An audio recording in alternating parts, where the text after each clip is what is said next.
मैंने तुम्हें कहा था मैं सब कुछ ठीक कर दूंगा। अब अगर तुम मुझसे जरा भी मोहब्बत करती होगी तो तुम राजी हो जाओगी। मैंने कहा था ना, आजमाना चाहो तो आजमा लेना। हुक्म करें। भले यार, बात अब तुम्हारे और मेरे दरमियान नहीं रही। व्हाट? धमकी दे रहा है मुझे? अब धमकी ही समझ। हमें हर कीमत में इस किस्से को निपटाना होगा। बस कर दो भैया जी, बस कर दो। हाथ जोड़ता हूँ तुम्हारे आगे।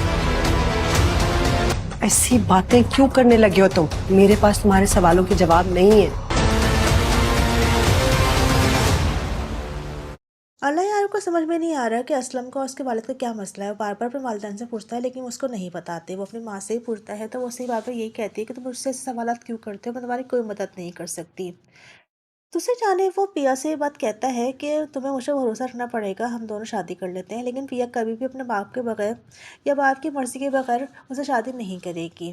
दूसरी जाने पिया को भी एहसास है कि कुछ भी हो सकता है तो वो सावल के पास जाती है। उसे कहती है कि आपने मुझसे कहा था कि अगर कोई मदद की ज़रूरत हो तो आप मेरी मदद करेंगे। तो वो उससे कहता है कि आप जो हुक्म करो, मैं आपको हर मदद करने के लिए तैयार हूँ।